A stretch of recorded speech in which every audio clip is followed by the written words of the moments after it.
Salamat, O Diyos, dahil kayo'y Diyos na mabuti sa amin. Nagpapasalamat kami, Panginoon, sa aming tinatamasang lakas ng katawan, kalusugan. Salamat sapagkat kami ay binibigyan mo ng kakayahan na makagawa ng maraming bagay. Salamat sa maraming mga opportunities, O God, to enjoy life, to have happiness, and even to have pleasures in this life that are not against your will, O God. Salamat po sapagkat binibigyan niyo kami ng mga ideya, mga inspirasyon, karunungan, husay. Napakarami namin dami ipagpasalamat sa iyo, O Diyos. Salamat po sa kaligtasan ng aming kaluluwa.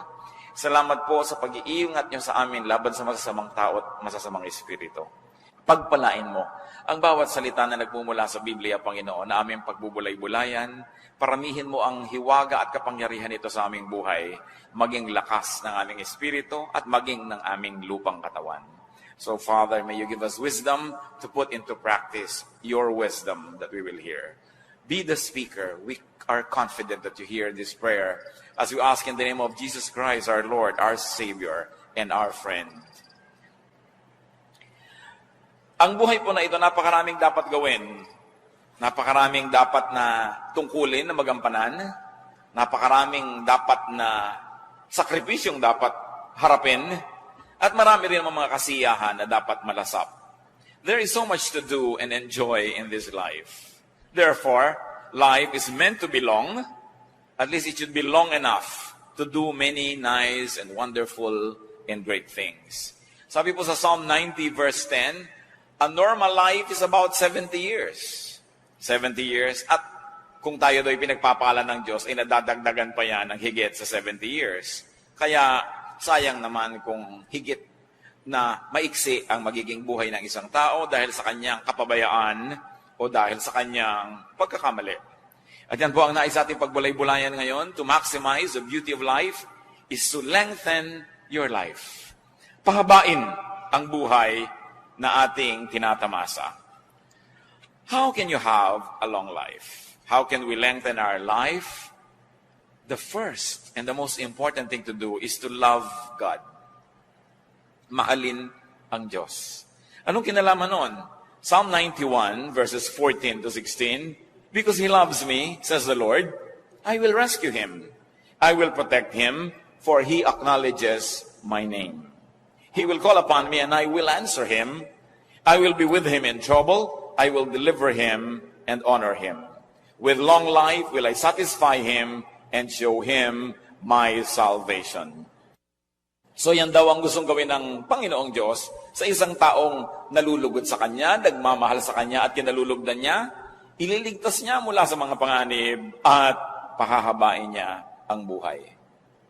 Love God. Who you love can lengthen or shorten your life. Napakahalaga yan na ating namnamin. Kung sino ang minamahal natin ay pwede magpahaba o magpaiksi ng buhay natin. And when we add, whatever you love can lengthen or shorten your life. Ano bang ating hilig sa buhay? Ano bang gusto natin mga libangan, hobbies? Ano bang ating uri ng pamumuhay, anong lifestyle? Yan yung nakakapagpahaba at nakakapagpaiksi. Bagamat, ang itinakda ng Panginoon ay isang buhay na mapayapa, mahaba at mabunga para sa lahat, pero tayong tao ay binigyan niya ng free will. Kaya meron tayong participation kung umiiksi o humahaba ang ating buhay. Kaya dapat may ginagawa tayong tama. At una dyan, love God. Then obey God's teachings and commands. Isang napakalakas magpahaba ng buhay, yung masunurin. Nakita niyo po yung pag-inom ng gamot, kung sinusunod ninyo yung dosage, humahaba ang buhay niyo. Pero huwag niyong sundin yan, katulad ng isang totoong kwento na nangyari sa Pampanga.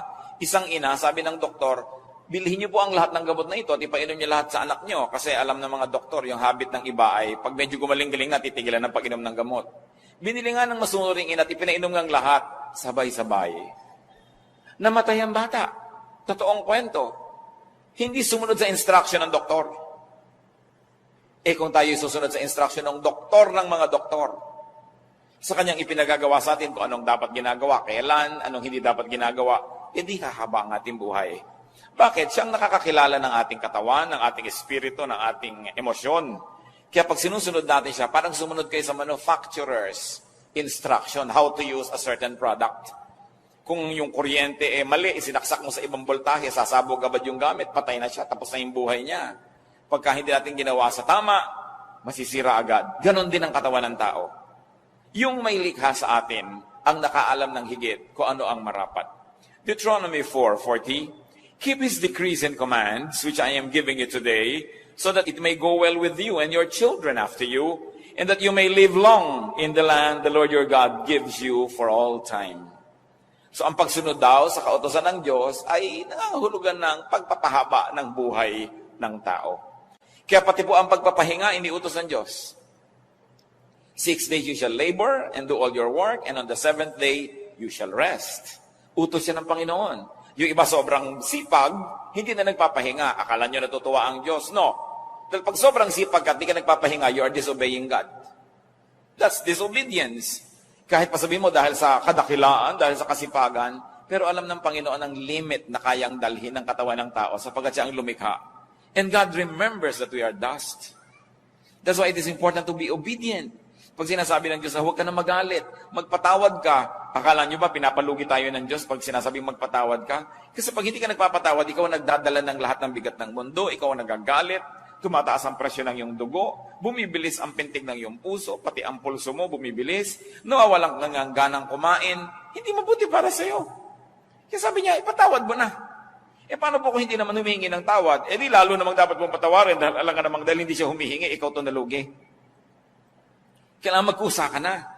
Kaya pag sasabi niya, huwag kang mag-inggitin, huwag kang magselos, huwag kang magalit, mabuti lahat sa katawan ng tao yan. Kaya ang sumusunod sa Panginoon, nagkakaroon agad ng advantage over the others. Meron na tayo agad na pampahaba ng buhay.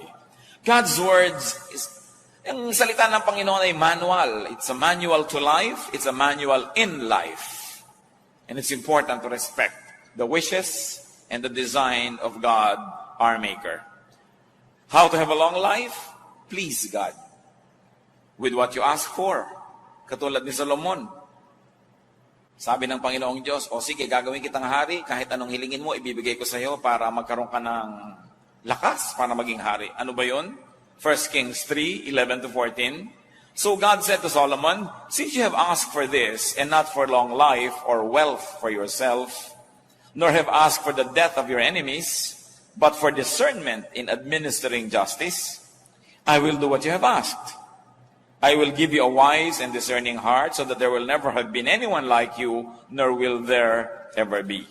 Moreover, I will give you what you have not asked for, both riches and honor, so that in your lifetime you will have no equal among kings. And if you walk in my ways, and obey my statute and commands, as David your father did, I will give you a long life. Natuwa ang Diyos dahil humingi si Solomon ng wisdom instead of kung ano-ano. At sabi niya, nakakatuwa ang hiningi mo, maganda. So pati hindi mo hiningi, ibibigay ko na rin sa iyo dahil natutuwa ako sa iyo. At kung magiging masunurin ka sa aking mga utos, dadagdagan ko pa ang yan, lahat ng yan, ng mahabang buhay. Huwag po tayong magmadaling mamatay, yung mag to die is gain. No? Nung sinabi ni Paul yun, matanda na siya. No? Hindi naman siya teenager na sinasabi niya, to die is gain. Matanda na rin, talagang pwede na gumraduate. No? Nagawa na niya ang mga dapat niyang gawin. At saka siguro dahil sa sidhi ng pag-ibig niya sa Diyos, talagang hindi na bali sa kanyang mamatay. Pero life is the primary duty of life. Nilikha tayo ng Diyos, hindi para asamin na mamatay tayo at pumunta sa langit. Nilikha ng Diyos ang buhay, ipinagkatiwala sa tao para kanyang ingatan at ipamuhay ng lubos at ganap. At kung natapos na yon, next chapter, heaven naman. Pero heaven can wait. Hindi mo kailangang apurahin yan. Kasi may ipinagagawa ang tao. Sabi, we were created in Christ Jesus to do good works. So isa itinakdang panahon ng Diyos sa buhay ng tao, meron siyang dapat ma-accomplish. Kaya hindi niya dapat asamin na gumraduate agad dahil meron siyang pwedeng magawa na dito lang sa lupa pwedeng gawin at hindi na sa kabilang buhay. So Proverbs 2:16, long life is her right hand, meaning wisdom's right hand. In her left hand are riches and honor. So ito ang kalooban ng Diyos sa tao. Long life, riches, honor. Hindi short life, hindi poverty, hindi dishonor. Akala ng iba, pag naghihirap sila, ikinalulugod ng Diyos. Gusto ng Diyos maayos ang buhay. Kaya nga itinuturo niya, 6 days you shall work. Pagka naman 6 days ka talaga nag-work, Bakit ka magugutom kung 6 days ka lang nag-work? Isasabihin nyo, bakit po ako 7 days na nag-work, gutom pa rin? Siguro marami kang pakain. Maraming hindi nag-work sa'yo umaasa. So, kung ang lahat gagawin ang inuutos ng Diyos, wala dapat nagugutom na tao. Pwedeng hindi kayo maman, pero hindi pwede maging mahirap. Kung ikaw lang nagtatrabaho, tapos wala kang pasanin sa buhay, hindi isang katerbang mga kapatid mo, mga kamag-anak, mag-aasawa ng maaga, pati gatas ng anak niya, iaasa sa'yo, talagang kahit 8 days a week, kulang sa'yo. Why? Because the others are not obeying God. Ang utos, the 6 days you shall labor, inutos yan sa lahat. Hindi lang doon sa mangilan-ngilan ng miyembro na ating pamilya. Kaya nagkakaroon ng sobrang paghihirap dahil ang daming umaasa sa kaisa-isang masipag o nagtatrabaho. Pero ang kalooban ng Diyos, riches, honor, wisdom. Kaya merong mahirap ay kalooban po ng Diyos. O hindi ka nilikha ng Diyos para sadistahin at kawawain. Inilikha ng Diyos ang napakaraming papaya para ma-afford ng lahat na magkaroon. Ba't hindi nakakakain yung iba? Kasi nga may inequity. May inequality in terms not only of wealth distribution but also in distribution of labor. No? Pero ang lahat ng yan, napakaraming pagkain ng mundo, maraming nasasayang lang nga eh. Hindi nilikhaan ng Diyos ang tao para mahirapan. Ecclesiastes 2:26, to the man who pleases Him, God gives wisdom, knowledge, and happiness. So ang buhay din para maging masaya tayo, huwag kayong mag-guilty. No, kung mo kayo religious, dapat malungkot. But to the sinner, He gives the task of gathering and storing up wealth to hand it over to the one who pleases God. You want to have a good life? Unahin ninyo, please God. Pag natutuwa sa inyo ang Diyos, sinong pwedeng pumigil sa Kanya na pagpalain kayo? Sino? Sagot siyempre, wala. Ngayon, kung hindi natutuwa sa inyo ang Diyos, sinong pwedeng pumilit sa Kanya na pagpalain kayo? Wala rin. So dapat ang ating layunin to please God. Because with God, nothing is impossible. Pag inuuna natin na siya ibigyan ng kasiyahan, mano ba naman nabigyan niya tayo ng mga bonus sa buhay? Na siya rin naman ang may kagustuhan na tamasahin natin. God doesn't have to be convinced to be good because God is good. Naturally good. Hindi natin kailangan na ang Diyos ay himukin na bigyan tayo ng pagkain sapagkat nilikha niya ang lahat para kainin ng tao. Hindi niya kailangan nating himukin ang Diyos na gawan tayo ng mabuti dahil ang Diyos ay mabuti. So pag hindi yun ang nangyayari sa ating buhay, may mali. May mali sa formula ng ating pamumuhay, ng ating lifestyle, o kaya sa lifestyle ng mga taong sobrang lapit sa atin, na kahit anong pagtatama na ginagawa natin sa ating buhay, minamali nilang pilit, nadadamay tayo. Siyempre, damay-damay. Kaya napakahalagang itinutuwid, hindi lang ang ating sarili, maging ang ating lipunan, maging ang ating environment. How else does one have a long life? Honor and obey your parents. Lalong-lalo na sa mga young people. Exodus 20 verse 12, honor your father and your mother, so that you may live long in the land the Lord your God is giving you. This commandment about honoring one's father and mother is very interesting and very unique because among all the commands given in Exodus chapter 20, this is the only one that goes with the promise. Yung iba command lang, you shall not kill, you shall not commit adultery, you shall not do this, you shall not do that. Pero ito, honor your father and your mother, and when you obey it, the Lord will reward you with a long life. Mga kabataan, lalo na yung mga wala pang asawa, kung pipili kayo ng mapapangasawa, isa ang unahin ninyong tingnan. Ha? Kung mabuti siyang anak. Yun. Hindi kung 36, 26, 36, dahil after 10 years, 36, 36, 36 na yan. Baka 42, 42, 42 pa. Napakadaling mawala ng ganda. Kahit marunong, nabagok lang yan na amnesia, wala na rin niyang alam. No? Pero ang pinangakuan ng Diyos, yung mabuti sa magulang, yun ang pinangakuan niya ng pagpapala. Gusto niya na magiging matahimik na buhay, magiging magandang ama o ina ng inyong magiging anak, tingnan niyo muna kung mabuting anak. Kung pabalang-balang sumagot sa magulang niya, tapos pagkakaharap ka, akala mo bulaklak na hindi makalabit, naku, arte lang yan. Kung ang sariling magulang na pinagmulan niya ay kanyang susuwailin at di niya gagawa ng mabuti, makakaasa ka ba na magiging mabuti sa iyo yan? Titingnan ninyo kung mabuting anak. Yun ang una ninyong titingnan. Kasi may pangako ang Diyos sa mga mabubuting anak. At madadamay kayo doon. Kung siya hindi mabuti, damay kayo. Kung siya mabuti, kasali rin kayo sa pagpapala dahil magiging kabiyak niyo sa buhay. Ephesians 6:2-3, honor your father and mother, which is the first commandment with a promise, that it may go well with you and that you may enjoy long life on the earth. Bakit nakakapagpahaba ng buhay ang masunod rin sa magulang? Dahil sino ba namang magulang magsasabing, anak, eto, mag-smoke ka na. No? O ito, maglasing ka na, anak. Ito, drugs, ibidili kita. Huwag kang pumasok, umabsent ka, magpuyat ka. Sumali ka sa mga dangerous games, anak. Maganda yan. Di ba? Magpagabi ka hanggang kagabi-gabihan na sa kalsada. Sinong magulang ang magsasabi niyan? Di ba ang magulang lalo kang inilalayo sa panganib? Kaya pag masunurin ka, 1/2 na ng panganib natanggal sa buhay mo. Dahil sino bang magulang ang magsusuong sa'yo sa panganib, liban na lang meron siyang mental illness. So, sumusunod ka pa lang, practically speaking, lumalayo ka na sa maraming gulo. Meron pang hindi lang practical, yung beyond practical, yung natuwaan Diyos sa'yo. Kaya lalo kang pinagpapala. Parental teaching is next to God's Word in sincerity, in concern, and in wisdom. Ang tunay na matalinong anak, susunod sa magulang. At kung nalilito siya, kalooban niya o kalooban ng magulang, dahil bata pa siya, pagtiwalaan niya ang kalooban ng magulang. Liban nilang certified talaga ng National Mental Hospital na yung nanay mo hindi pwedeng magpasya. Ano? Pero mga young people, pag nalilito kayo, obey your parents. Lalo may track record sila na tunay naman nagmamahal sa inyo kasi wala yung gugustuhin na masama para sa inyo. You want a long life, avoid dishonest gain. Iwasang manggancho at mang 1, 2, 3 ng kapwa dahil nagagalit ang Diyos sa mga nang lalamang. Deuteronomy 25:15-16, you must have accurate and honest weights and measures so that you may live long in the land the Lord your God is giving you. For the Lord your God detests anyone who does these things, anyone who deals dishonestly.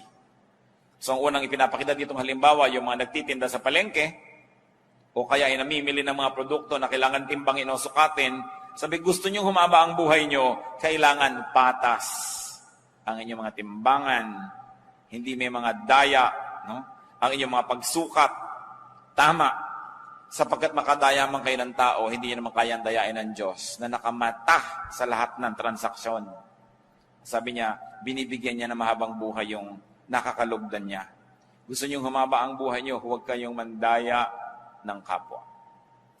Sasabihin niyo, bakit yung isa namin nakakilala ang daya-daya, humaba ang buhay? Pwede yon, pero ano naman yung quality of life? Kuminsan ang dami mong dinaya at lahat ng inipon mo, gagamitin mo lang sa isang pagpapagamot na isang grabing sakit na ubos din, marami pang galit sa'yo. At bakit umiiksi ang buhay ng mga mandaraya? Paano kung nalaman ng taong dinaya mo siya at binalikan ka, tinagakabigla? Umiiksi talaga ang buhay mo. Dahil humahanap ka ng gulo pag nandadaya ka. Alam niyo kung ang lahat lang ng tao susundin ang salita ng Diyos, tahimik ang mundo. No? Peace on earth. Hindi mo kailangan ng Miss Universe para magka-peace on earth. Susunod ka lang talaga sa Diyos. Proverbs 28:16, he who hates ill-gotten gain will enjoy a long life. Yan daw mga namumuhi sa mga tinutubo sa pandaraya, magkakaroon ng mahabang buhay. Honesty pleases God. Honesty keeps you away from troubles with men, therefore you will have a long life. And you want long life, be fruitful. Produced honest gain. Alam niyo kung sino lang yung gustong mamatay na? Yung walang magastos. No? So kung ikaw productive, pag may sakit ka, may pambili ka ng gamot, may pampadoktor ka, naiinip ka, may panglibang ka sa buhay, may gusto kang tulungan, natutulungan mo, ayaw mo pang mamatay. Nakita niyo yung mga pharaoh, yung mga emperor, yung lahat mga hari at mga reyna, kutak-kutak at mga elaborate na ritual pag sila'y namatay kasi gusto nilang ituloy pa yung buhay nila next life kasi enjoy sila eh. Pero yung mga slave, naku, gusto na lang mamatay agad dahil yun na lang ang pag-asa nila makataka sa hirap. So pag tayo po, mabunga sa buhay, dahil marami kang tinatangkilik, marami kang na-enjoy, you naturally want to extend life. That's why to be fruitful, you will naturally position yourself to love life. Sa Matthew 25:21, paano ginantimpalaan yung mabuting manggagawa? His master replied, "Well done, good and faithful servant. You have been faithful with a few things. I will put you in charge of many things. Come and share your master's happiness." Ang pinag-uusapan na natin dito mga kapatid, happiness, hindi na number of years in one's life. Because long life doesn't always mean length. Long life doesn't always mean number of years, but it can mean quality of life. It is not years in your life, but life in your years that make it long. So kung masarap ang buhay mo, high quality ang buhay mo, daig mo pa ang nagkaroon ng mahabang buhay, kahit hindi yun masyadong mahaba. Kasi nalasap mo ang dapat malasap, naabot mo ang dapat abutin, naakyat mo ang dapat akyatin, nakain mo ang dapat kainin, natikman mo ang dapat tikman, you have lived a full life. And of course, the fruitful person will naturally enjoy a higher quality of life. So tayong mga anak ng Diyos, huwag kayong makontentong basta buhay. Kailangan namumunga. Hitik na hitik, mabulaklak, mabango, humahalimuyak, maganda, makulay. Dahil sabi ng Panginoong Jesus sa John 10:10, I came that they may have life and have it abundantly. Have it to the full. A great, wonderful, and beautiful life. You want a long life? Live peaceably. Live peacefully. Titus 3:2 remind the people to be peaceable. Huwag palaaway. Gaano karaming tao ang palaaway na agad-agad na putol ang buhay. Interrupted ang life nila because they cross paths with another equally troublesome person. Nag-contest sila, namatay sila pareho o isa ang namatay. Yung mga mainitin ng ulo, hindi marunong magbigay sa kapwa, lagi nang nagagalit, naghahari-harian, naghahanap ito na umiksi ang kanyang buhay. It's important to clear and unclutter your mind, to unburden and rest your mind, to have a long life. Kaya ang utos sa Philippians 4:6-7, do not be anxious about anything. And the peace of God, which transcends all understanding, will guard your hearts and your minds in Christ Jesus. Huwag daw tayo maging warrior. Because when you always worry, you don't change the situation, but you make yourself miserable. Pag lagi pong nag-aalala ang tao, lagi nag-iisip, laging namamroblema, hindi naman niya talaga nalulutas yung tunay na problema, nadadagdagan pa dahil siya nasisira ang kalusugan. So sabi, ipanalangin mo. With prayers and supplications, bring your request to God. That's what the Bible says. And then, leave it up to God and live as quietly and as peacefully as you can. Walang kwenta yung natutulog ka pero ang babaw ng tulog mo dahil baka merong sumakal sa'yo o nagagalit ka, baka may pumatay sa'yo. Walang kwenta yung naglalakad ka sa neighborhood nyo, iniisip mo baka biglang may sumaksak sa'yo dyan dahil marami kang kaaway. O kaya iniisip mo baka merong gumawa ng masama sa'yo dahil marami kang atraso sa iyong kapwa. So maganda na yung payapa, tahimik ang buhay. At lagi kong inuulit-ulit, kung talagang mahilig kayo makipag-away, humanap kayo ng kalaban sa Kenya o sa Madagascar o kaya sa Lake Titicaca. Pero yung kaaway nyo, yung kapitbahay nyo, napakalaking kamalian niya dahil ang lapit-lapit, pwede kayo laging saktan, guluhin. Hindi kayo ang kawawa. Lalong-lalo yung nakikipag-away sa kasambahay, hindi humahanap kayo ng napakalapit na problema kasi kasambahay nyo nakakasalubong nyo sa pinto. Tapos pag naunahan ka sa banyo, ang tagal-tagal niya sa loob dahil sinasadista ka, hirap na hirap ka, iiksi talaga ang iyong buhay. Huwag na kayo maging banal, maging matalino na lang kayo, huwag kayong makikipag-away sa kasambahay. Lalo yung mag-asawa, magkaaway kayo, tapos iisa ang hihigan yung kwarto, isang kama, napakahirap gawin yun sa buhay. Ang nakakapagtaka, ba't ang daming tao ang kaaway yung kasambahay, yung kapitbahay, yung malapit? And you are within their reach. And they can give you trouble. And you can make their life miserable. And they can make yours miserable as well. So be good, be godly, don't quarrel. But if you cannot be godly, at least be wise. We don't want trouble. Come very near. Because you are very, very important. Live peaceably. Ang walang life, live healthfully. Puso niya ngayon. Ang dami-daming spa. Lahat gusto mo mag-spa. Food detox. Ang lahat ay umiinom mga herbs at kung ano-ano. Kasi sa taong lumusok, nag-gym, nag-exercise, kung ano pinagagagawa sa buhay. Dahil gusto ng tao ngayon, alam niyo kabaan ng buhay. Dahil kahit mga tayo reklamo ng reklamo, ang totoo ay masarap ang buhay. Hindi ba naman masarap yan gusto pang kabaan? So hindi dapat reklamo ng reklamo ang tao and live healthfully. Take care of your body. Your body is the temple of the Holy Spirit. And if that doesn't appeal to you, at least think that your body is the only temple of your own spirit. Pag yung temple mo sira-sira, kipa-kipa, ano mangyayari sa sarili mo? Spirituality. Your body is the only physical seat of your life. Nakita niyo, pag bumigay na ang katawan, tapos na ang lahat. Tapos sa mga pangarap, tapos sa mga inaasahan, tapos ang excitement. Pagka ang tiyan ayaw na mag-digest o ayaw tumanggap ng pagkain, wala nang appeal ang lahat ng pagkain. Wala nang kahulugan ng anumang bagay. Anong kahulugan ng mga kulay? Anong kahulugan ng magagandang bugi sa isang nagula? Anong kahulugan ng lahat ng puno sa isang bingi? So anong kahulugan ng ganda ng mga tanawin? Napakasinit ang nararamdaman ko sa mga dahil wala. Kaya ang tao pinapahalagahan niya ang kanyang katawan. Kasi doon lang siya pwedeng makikonekta with the physical world. Your spirit cannot connect with the physical world. Just be your stomach, your eyes, your ears, your skin. They are the only ones created and equipped by God to perceive, understand, and interact with the natural world. So kailangan inaalagaan mo yung katawan. Isa dyan, napakasimpleng remedyo mga kapatid. Drink lots of water. Water is life. Kaya nga pag yung Panginoong Jesus tinawag na I am the living water. Ganun ang kahulugan ng tubig sa buhay. Pati si Elijah, isang propeta na gusto nang mamatay dahil napagod sobra. 1 Kings 19:6, he looked around and there by his head was a jar of water.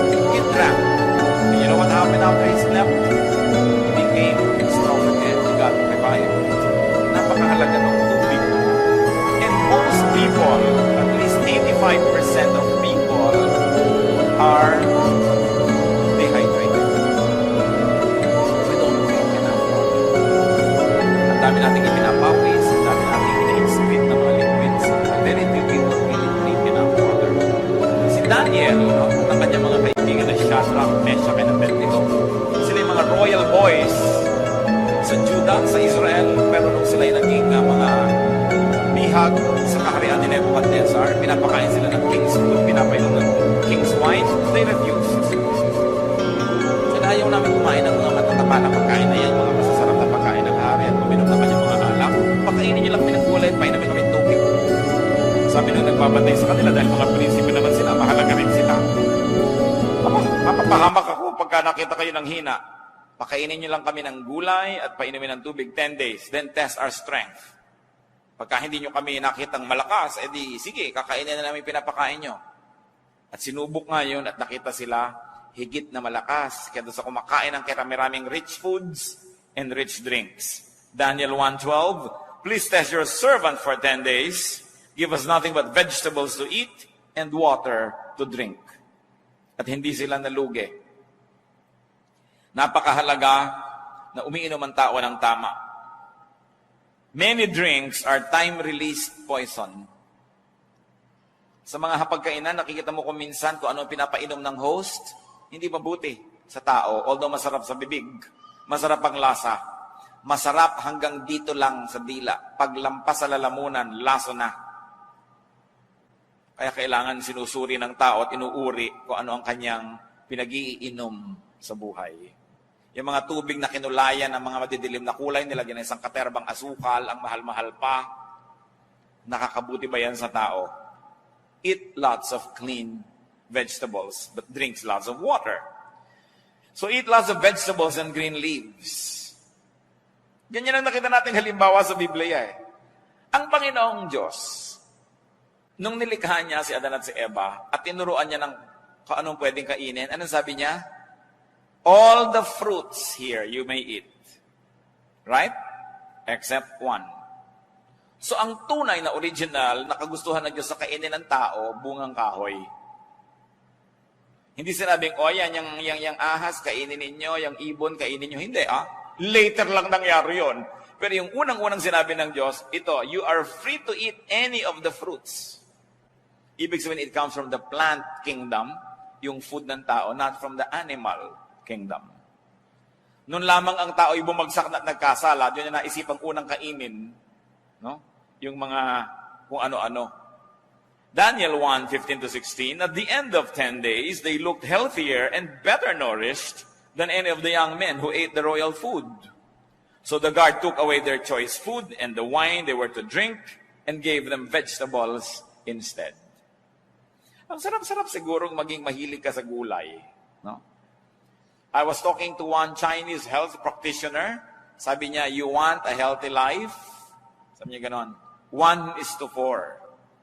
1 portion meat to every 3 parts vegetable. No? Sabi ganon. At most. Sabi niya ganon. Dapat 1 portion. 25% lang. Hindi yung puro karne, tapos wala kang kagulay-gulay na kinakain. Diba? Pumunta na siya, tapos kinain mo pa lahat, ang bituka, ang dugo, ang lungs, ng hayop. Kinain mo na lahat, wala kang nang pinalampas. No? So, ano nangyari? Kaya ipinagbabawal sa Biblia rin yung pagkain ng dugo. Di ba pag gusto nyo malaman kung may sakit kayo, anong gagawin sa inyo? Blood test.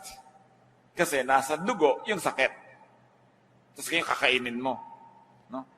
Hindi naman natin sasabing, huwag mong gawin yan. We have liberty to make a choice. Pero isip-isipin mo naman ang pinagagagawa natin sa buhay.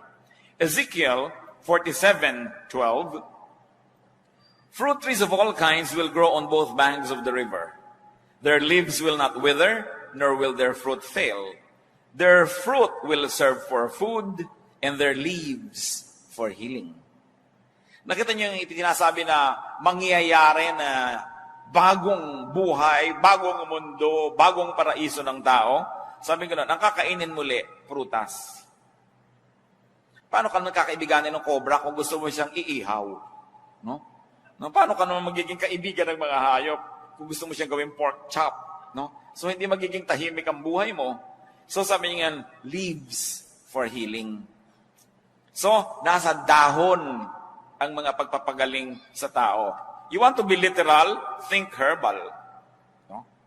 Na talagang nasa mga dahon, napakasarap na kinakain mo yung mga green leafy vegetables. Grade 2 pa tayo, tinuturo na yan na eat green leafy vegetables. No?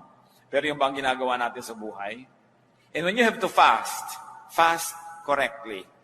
May tao po nag-fast, ginaya si Jesus 40 days, namatay.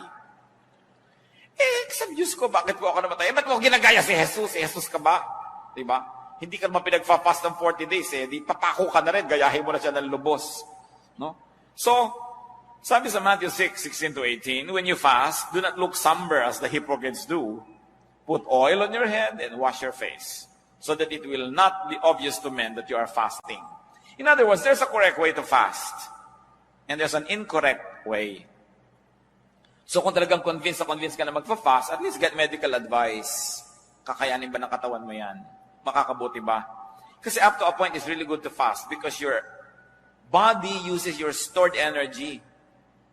Sabi po nila, pag kumain ng tao sa gabi at natulog na siya, titigil ang buong metabolism, so lahat ng kinain niya magiging taba. No? Dahil hindi naman nagamit eh.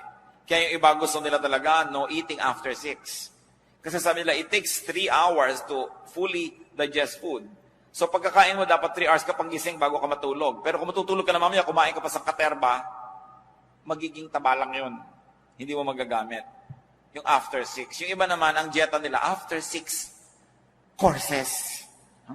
Tsaka pa lang sila titigil.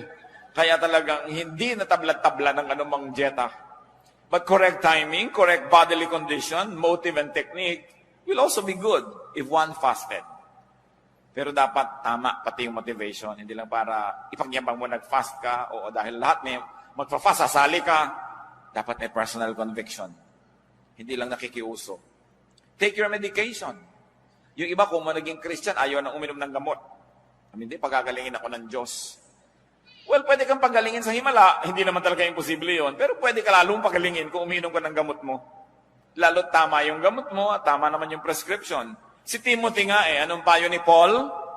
Dahil hindi matanggal-tanggal ang kanyang sakit ng tiyan, 1 Timothy 5:23, stop drinking only water and use a little wine because of your stomach and your frequent illnesses. So nagpayo si Paul na huwag lang tubig ang inumin, uminom daw ng wine. Alam niyo naman ang wine kasi cleaner than water in many parts of the world, especially during the ancient times. So sabi niya, huwag ka na lang inom ng mga tubig may mga butete, mga tubig na may mga nakatirang palaka, etc., etc. Then kaya hindi ka na gumaling-galing. Uminom ka na lang ng wine at tanggalin mo yung arte mo na Christian kahit hindi ka umiinom niya. Dahil inang makakabuti sa iyo sa kayong kalagayan ngayon. No? So, yung mga tao rin, pinaresetahan tayo ng gamot. Kung sa palagay nyo makakabuti sa inyo at ang nagreseta sa inyo ay kapanipaniwala, bakit hindi?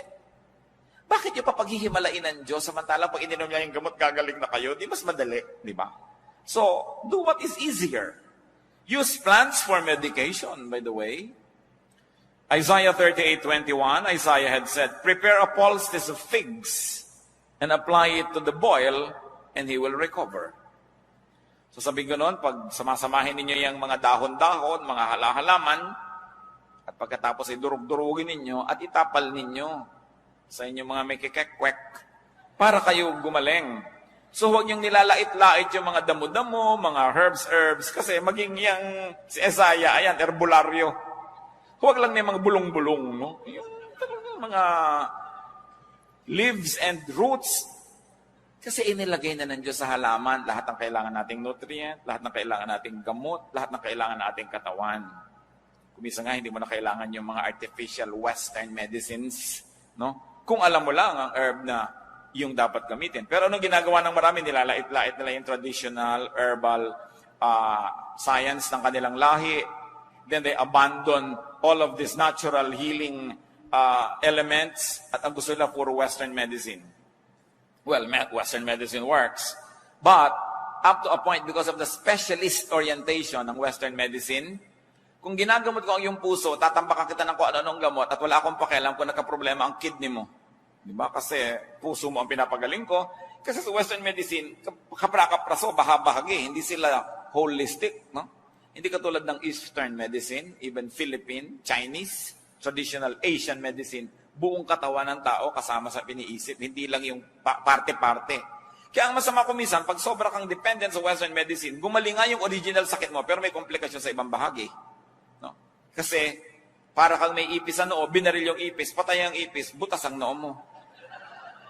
Maraming ganon din yung mga kuminsan nagkikimo, kuminsan ay nagra-radiation. Yung original complaint, nalulutas for a while, pero may ibang komplikasyon na nangyayari sa iyong katawan. Kaya dapat nag-iisip na rin ang tao, alin ba ang mabuti. Sapagkat hindi natin kailangan umalis sa Biblia para maghanap ng ganito mga halimbawa. Kitang-kita natin, pati ang kanilang pagpapalakas sa kanilang katawan. So do not belittle herbology, do not belittle the traditional use of herbs, except that it must be done in the right way, and of course, in a hygienic procedure.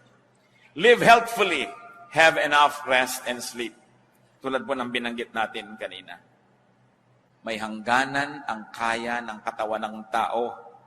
At ang taong maka-Diyos, igagalang niya yung hangganan na yon. Don't burn your candle at both ends. Kailangan meron talagang pahinga. 1 Kings 19:4-5, referring to Elijah, he came to a broom tree, sat down under it, and prayed that he might die. I have had enough, Lord, he said, take my life. I'm no better than my ancestors. Then he lay down under the tree and fell asleep. Sa bigat ng mga problema na dumating sa buhay ni Elijah, maging siya na napakadakilang propeta ay ginusto ng mamatay. Pero nung siya ay nakapamahinga, nakainom ng tubig, nakakain ng konting tinapay, na iba ang kanyang orientasyon, lumakas ang katawan at gusto na naman niyang mabuhay. Hindi ko alam kung may kasama tayo dito na kumisan gusto na mamatay. Pero nawa, wala. Pero kung meron, baguhin niyo lang chemistry ng blood niyo, maiiba yan. Ibahin niyo lang. Kumain kayo ng halo-halo. No? Magngat-ngat kayo ng panotsa. Kumain kayo ng pulot. Eat anything that gives you energy. Baka sa ilang sandali lang, sabi mo kanina, Lord, gusto ko nang mamatay. Nung makakaisa mo, Lord, joke only. Kung kayo'y parang nagnanais mamatay, sobra kayong depressed, kumain kayo ng kung ano. Kailangang baguhin nyo ang chemistry na inyong blood dahil maiiba ang andar na inyong utak. Importante yon. So kung meron sa inyo, tandaan nyo yan. Ano? Kung ano man yon, lalo yung gusto nyong kainin, kainin ninyo. Halimbawa, baling tumaba na kayo ng konti, isang araw lang naman, isang kain. Pero, when you are depressed, remember this. If you're going to remember this whole night, remember this only for this one thing. If you're depressed, change your body chemistry. Change it. Immediately eat something that you probably not eaten in a long time. Kahit ayaw ng katawan mo, kainin mo siya. Pag naiba ang body chemistry, may iba, takbo ng iyong utak. Take it from Elijah. And rest. Kailangan ng pahinga. Long life means happiness. But remember this, happiness can also mean long life. Lengthen your life with happiness. Maraming problema ang mundo. Bakit kayo laging nanonood ng dramang malungkot? Bakit? Tigilan ninyo ang panonood ng malulungkot na drama dahil pinapalungkot lang kayo. Bakit kayo magpapalungkot ng sarili? Bakit na lang kayo magbaril sa sarili? Mas mabilis. Kita nyo ang Pilipinas, kaya ang dami-dami sa buhay naggulo, away-away ng makamag-anak, mga aliliit na bagay, awayan sa churches. Kasi pinagpapanood ng drama, sampalan, awayan ng awayan. Iisa lang naman ang formula, hindi niya anak ito, yun ang anak talaga, mamaya isa lang nakakaalam, papahabain na papahabain yung kwento, nagpapaulol naman kayo sa mga kwento ito. It's a waste of time. Walang mabuting maitutulot sa ating lipunan na panonood ng mga ganyang drama. Pakikinig na sarisaling drama. At kung kayo naman mahilig lang manood ng horror, lalo na yung natatakot kayo, kinakabahan kayo, napapatili pa kayo, at nagbayad pa kayo, ha? Tapos pupunta sa church para maipanalangin, makakita ng magagandang bagay, umawit, at makarinig ng sermon, tapos magdaan ng basket, hindi nakikita. Pero nagbabayad para manood ng horror, nagbabayad yung sa mga sasakyan na pinaghahampasan ng katawan nila sa hangin, yung mga hilong-hilong kapag baba mo, nagbabayad. Mga tao talaga, ba't di ko tinagutak? So, huwag kayo nagsasasakay sa mga ganon. Kailangan ko pa mapupunta rito para sabihin sa inyo yun. Huwag ka manood ng horror dahil natatakot ka. Huwag ka manood ng drama dahil nalulungkot ka. Maiksi ang buhay. Kontian niyo yung lugar para sa lungkot. Kasi kahit hindi kayo magbibento ng lungkot, sayang darating sa mga tamang panahon. Mamamatay tayo ng kamag-anak. So, huwag na kayo umiyak dahil may namamatay sa TV na drama. No? Dahil buhay na buhay pa yung artista doon at nagsha-shopping na sa kinita niya, kayo naman lungkot na lungkot pa. There will be enough people around us who will die. So don't grieve artificially for this kind of deaths that are fictitious. No? Huwag niyong galitin ang sarili niyo dahil napakasama ng kontrabida, galit kayo. Ang dami nang nakakagalit talaga sa totoong buhay. Dinadagdagan niyo pa. Kung ako talaga, ipagpapawal ko ang kanyang mga drama-drama. No? Hindi mabuti sa ating lipunan. Malungkot naman siyempre sa mga artista at producer. Nagbento kayo ng mas masaya. No? Yung mas maganda, yung nakaka-edify. Life is God's gift. You agree? So love life. Celebrate life. Live life to the fullest. Lengthen your life.